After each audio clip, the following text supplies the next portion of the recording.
Hello everyone, मेरा नाम कृष्ण है और मैं फिजिक्स केमिस्ट्री मैथ टीच करता हूँ क्लास 11th एंड 12th। चाहे तुम्हारी ऑर्गेनिक केमिस्ट्री हो, इनऑर्गेनिक केमिस्ट्री हो, फिजिकल केमिस्ट्री हो, तीनों टाइप की केमिस्ट्री टीच करता हूँ और तीनों सब्जेक्ट टीच करता हूँ। इतने सालों से ऑफलाइन में जो पढ़ा रहा हूँ, हज़ारों बच्चे पढ़ा चुका हूँ, उनकी हज़ारों प्रॉब्लम सुनी है, हज़ारों प्रॉब्लम सॉल्व करी हैं। उसी के एक्सपीरियंस के बेसिस में बता सकता हूँ कि तुम्हें ऑर्गेनिक केमिस्ट्री किस तरीके से पढ़नी चाहिए। अगर तुम 11th क्लास में हो तो भी तुम्हें किस तरीके से ऑर्गेनिक केमिस्ट्री पढ़नी चाहिए, और अगर तुम 12th क्लास में हो तब भी तुम्हें ऑर्गेनिक केमिस्ट्री किस तरीके से पढ़नी चाहिए, और 12th क्लास में अगर तुम्हें ऑर्गेनिक केमिस्ट्री का ओ भी नहीं आता 11th क्लास की तब भी तुम्हें किस तरीके से हैंडल करनी है, और तुम्हें थोड़ी बहुत भी ऑर्गेनिक केमिस्ट्री आती है तब भी तुम्हें किस तरीके से पढ़नी चाहिए। तो कई सारे बच्चों के क्वेश्चन आ रहे हैं कि भैया ऑर्गेनिक केमिस्ट्री किस तरीके से करें। तो देखो, सबसे पहले अगर मैं बताऊं कि तुम लोग जो भी अपने क्वेश्चंस पूछा करो उसे डिटेल में लिखा करो कि जैसे क्या प्रॉब्लम आ रही है।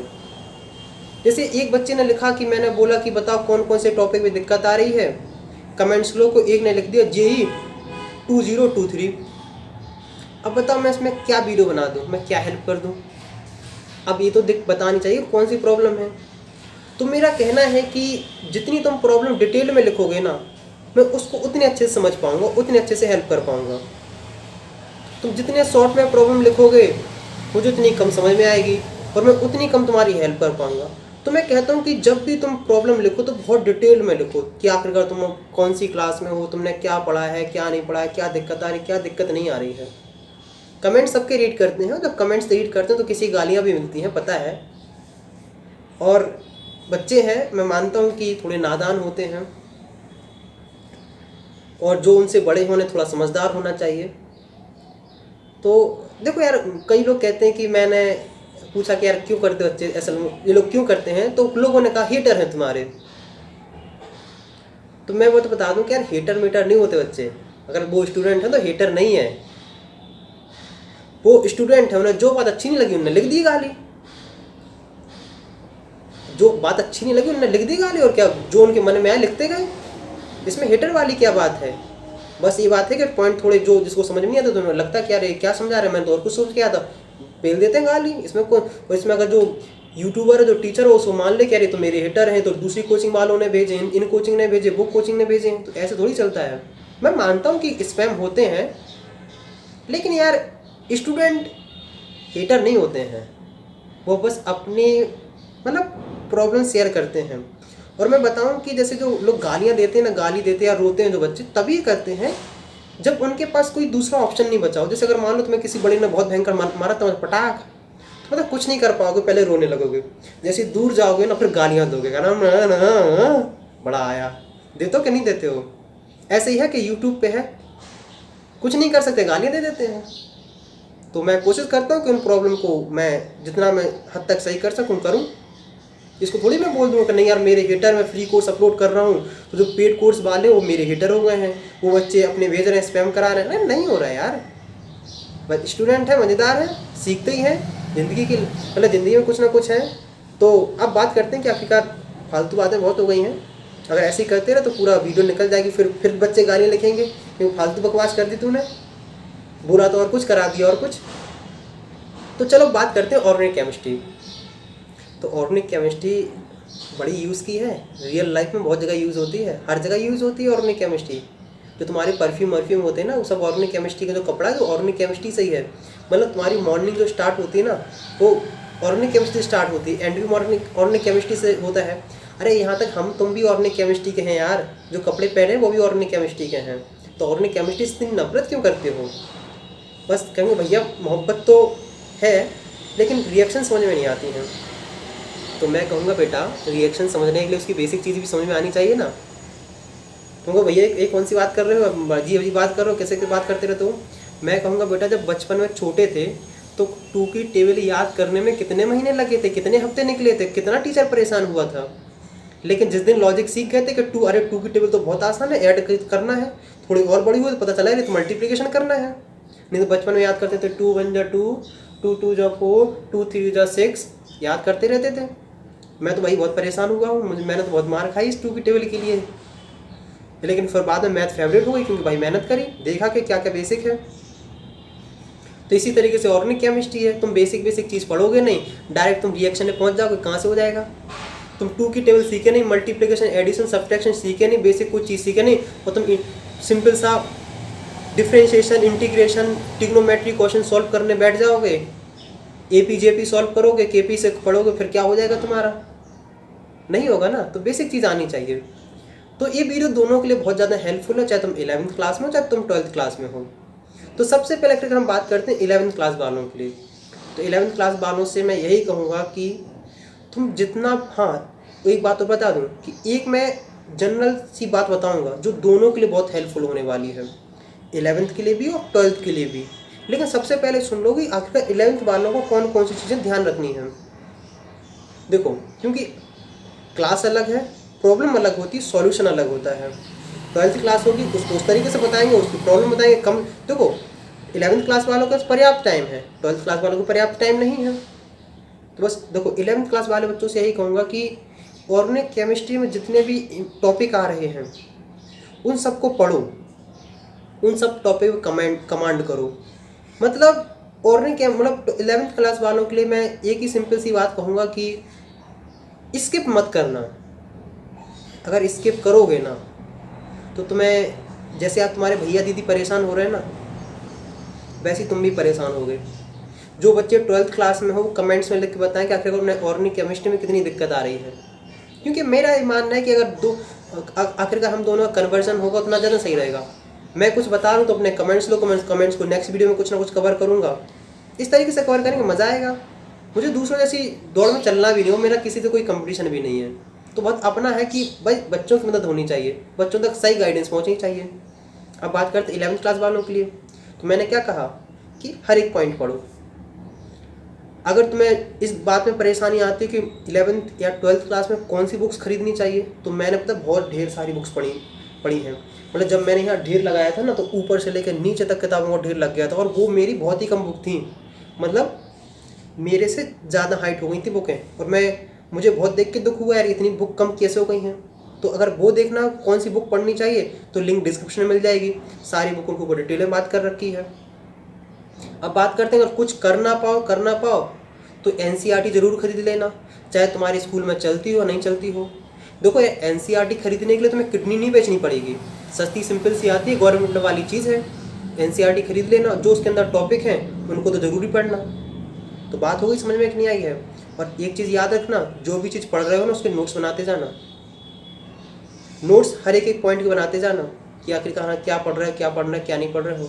क्योंकि पता है नोट्स पता क्या होते हैं, संजीवनी बूटी हैं।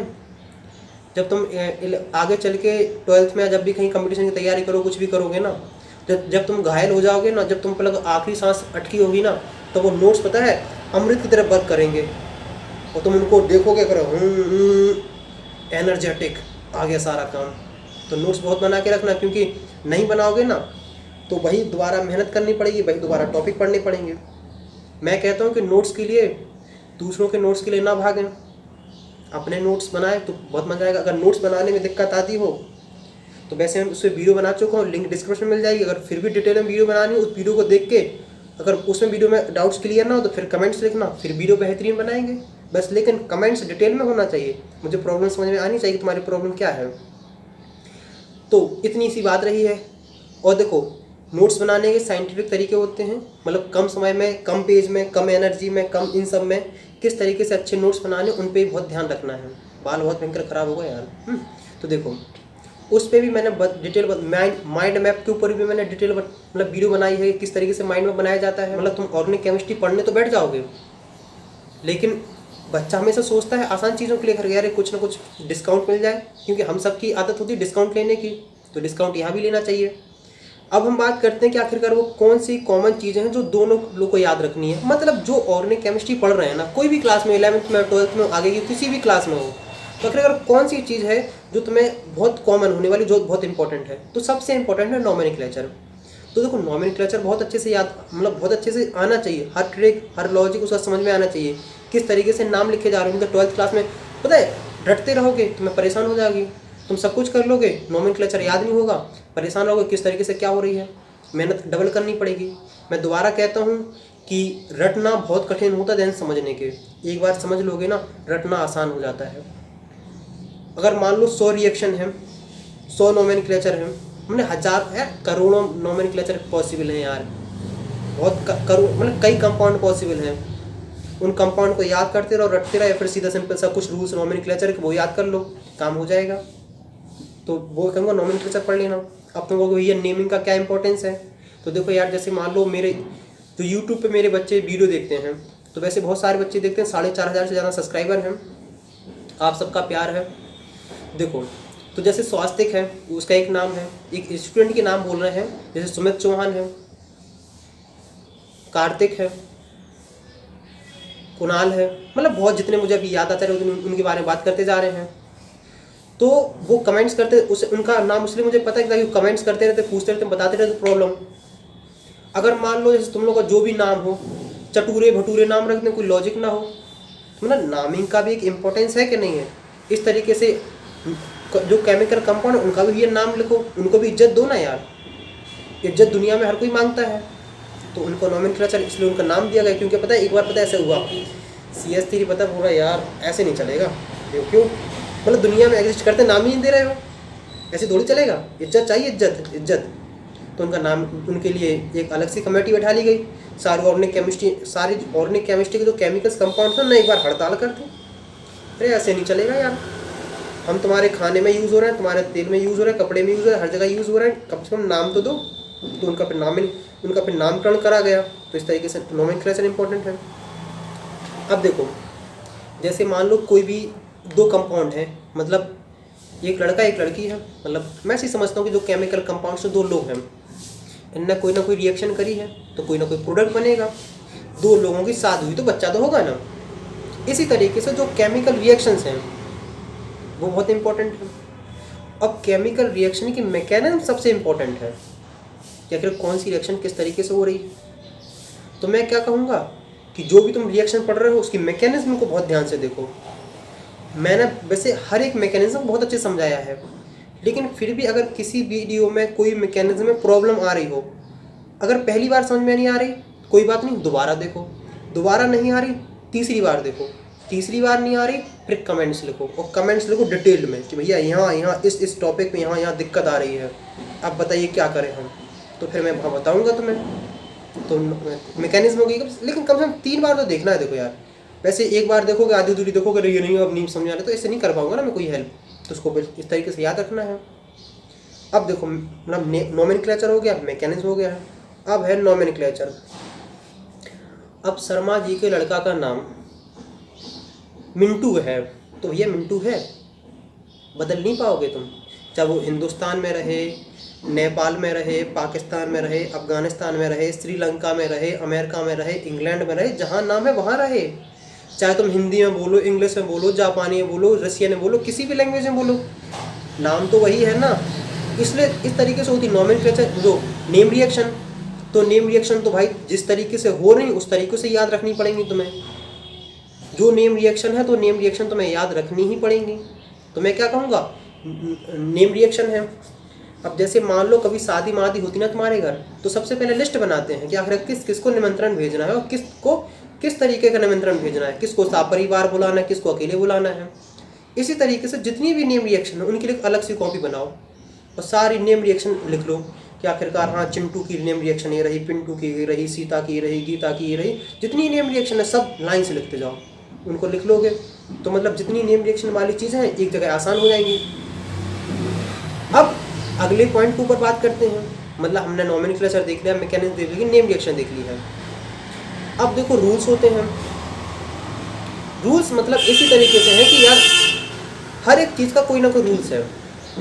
जैसे अगर एडिशन भी करते हो ना उसका भी एक रूल्स है, सब्ट्रैक्शन करते हो उसका भी रूल्स है, मल्टीप्लिकेशन उसका भी रूल्स है। तुम अगर डेरिवेशन भी करते हो, डिफरेंशिएशन भी करते हो, कुछ भी करते हो यार, तो रूल्स है कि नहीं है। तो उन रूल्स को भी लिखें, जितने भी रूल्स हैं, सिटजिब rule, Markovnikov rules, Hofmann rule, जितने भी रूल हैं उनको भी एक जगह लिख लें रूल्स को। क्योंकि देखो रूल्स पता है इसलिए पता है इंपॉर्टेंट है क्योंकि यही रूल्स पता है कन्फ्यूजन क्रिएट करते हैं। मतलब तुमने नेम रिएक्शन लिख ली, मैकेनिज्म लिख ली, IUPAC लिख ली, बाकी भी रिएक्शन लिख ली हैं, लेकिन जो क्रिएट करेंगे वो करेंगे रूल्स। कि किस तरीके से रीअरेंजमेंट ऑफ एलिमेंट हो रहा, किस तरीके से क्या हो रहा है, ये सब परेशान कर देंगे। तो मैं रूल्स कहूँगा। अब हम बात करते हैं नेक्स्ट पॉइंट के ऊपर कि आखिरकार नेक्स्ट पॉइंट कौन सा इंपॉर्टेंट है। वो है कन्वर्जन। कि मतलब कन्वर्जन तुम्हें ऐसा रहेगा कि ये रिएक्शन ऐसे मिलेगी, एक रिएक्शन ऐसे मिलेगी, एक रिएक्शन ऐसे मिलेगी। इसमें तुम्हें थोड़ी मेहनत करनी पड़ेगी। मेहनत इस तरीके से करनी पड़ेगी, तुम्हें सबका एक कन्वर्जन की एक मतलब चार्ट बनाना पड़ेगा। चार्ट मतलब ऐसा है कि जैसे मान लो एक जगह से स्टार्ट हुआ, उसके अंदर सब ये सारे जितने भी कन्वर्जन है वो सब लिख लेना कि आखिरकार अल्केन से स्टार्ट हुए, अल्काइंस कैसे बनना, अल्कीन्स कैसे बनना, जितने भी पॉसिबल है वो सब बना देना। वैसे टेंशन नहीं लो, अगर मेरे पास टाइम रहा और लगा बच्चे ज़्यादा परेशान हो तो मैं भी इसके लिए क्या करूँगा, एक चार्ट बना के आपको दे दूँगा। माइंड मैप की हेल्प से बनाओ तो ज़्यादा हेल्प रहेगी। हाँ, इतनी सी कॉमन सी बात हो गई है। मुझे उम्मीद है कि तुमने हर एक बात नोट कर ली होगी। अगर नोट नहीं करी तो बेटा देखो नोट कर लेना, लेकिन बहुत ज़्यादा परेशानी आएगी।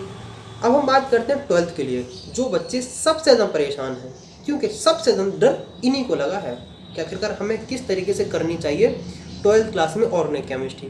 क्योंकि 11th क्लास में तो मस्ती करे हैं, 12th क्लास में रो रहे हैं।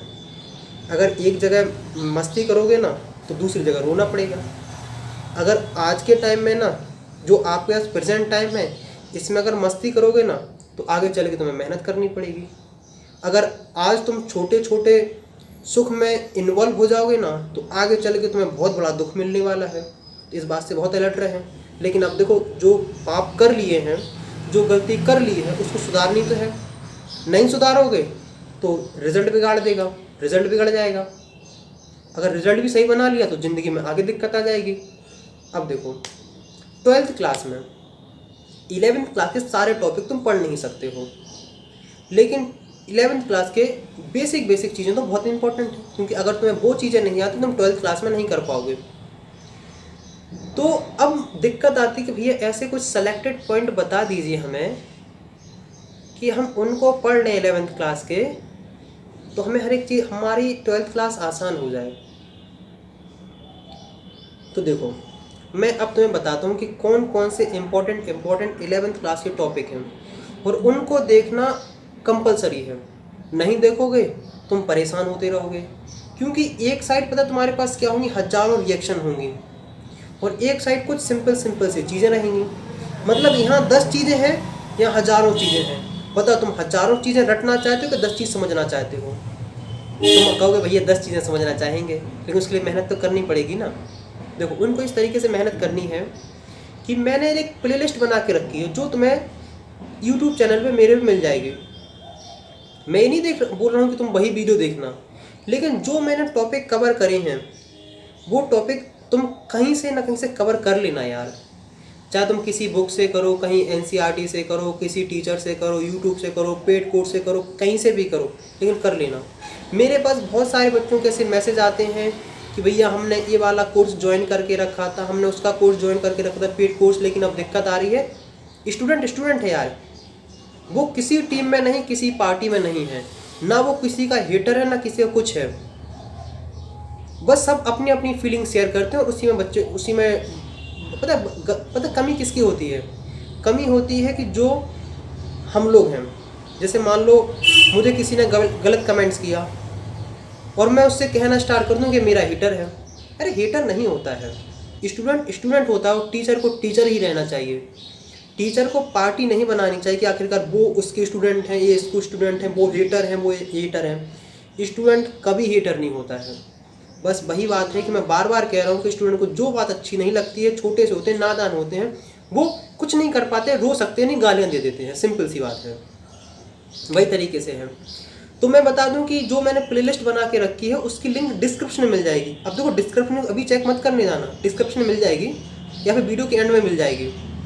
तो उसमें मैंने हर एक चीज़ बहुत बेसिक से क्लियर करके रखी है। वीडियो की लेंथ भी ज़्यादा नहीं है, कोई 10 मिनट की है, कोई 20 मिनट की, कोई 25 मिनट की, इतनी ऐसी छोटी वीडियो रखी, लेकिन हर पॉइंट है। उस वीडियो को देखने का मैं तुम्हें बता दूँ किस तरीके से देखनी चाहिए, जो तुम्हें ज़्यादा हेल्प करेगी। देखो, वीडियो खोलो, मतलब प्लेलिस्ट खोल ली है, उसमें जो तुम्हें टॉपिक आते जाएं उसको स्किप करते जाओ, और जो टॉपिक नहीं आते हैं उनको स्किप मत करना, क्योंकि वो तुम्हें आगे चल के बहुत यूज़ होने वाले हैं। उनको स्किप मत कर देना। उनको स्किप करोगे तो भैया तुम्हारे नंबर स्किप हो जाएंगे। क्योंकि देखो केमिस्ट्री के कंपाउंड भी वोलेटाइल होते हैं, तुम भी वोलेटाइल हरकतें कर रहे हो छोड़ छोड़ के, और नंबर भी वोलेटाइल ही हो जाएंगे। तो मैं क्या कहूँगा कि उन टॉपिक को जरूर देखते जाना, जो नहीं आते उसे, जो आते स्किप करते जाओ, जो नहीं आते उनको देखते जाना, और ऊपर से लेके एंड तक देखते जाना। और जहाँ भी जो भी दिक्कत, जो भी समस्या है तो बताना। मैं कभी नहीं मानता हूँ कि ये और किसी का स्टूडेंट कोर्स ज्वाइन करके रखा था, और किसी का स्टूडेंट ज्वाइन करके रखा था, इसने मुझे गाली दी थी, उसने मुझे गाली दी थी, कोई मतलब नहीं है। हर एक स्टूडेंट मेरे लिए खास है, चाहे ऑनलाइन हो या ऑफलाइन हो। तो आखिरकार कोई ऐसा बच्चा हो जो दूसरी कोचिंग का पेड कोर्स ज्वाइन करके रखा हो या फिर और किसी का हो, तो वो कमेंट्स में लिख के बताएं कि हाँ भैया मैं वहाँ का कोर्स ज्वाइन करके रखा था लेकिन यहाँ से वीडियो देख रहा हूँ। कोई बुराई नहीं होती यार, बस जो बड़ा है ना उसे थोड़ा समझ रखनी चाहिए, उसे पार्टी नहीं बनानी चाहिए बस कि ये मेरे हेटर है, वो मुझसे जलते हैं। अरे स्टूडेंट नहीं जलते हैं यार, स्टूडेंट बस जो अच्छा लगता है उसे सपोर्ट करते हैं, और जो उनकी बात अच्छी नहीं लगती उनको गालियाँ देते हैं। इसमें कोई बड़ी बात नहीं है। तो मुझे उम्मीद है कि मैंने आपका कुछ ज़्यादा ही टाइम वेस्ट कर दिया है, तो उसके लिए माफ़ी। और कुछ अच्छी बात लगी हो तो वो भी कमेंट्स में लिख के बताएं।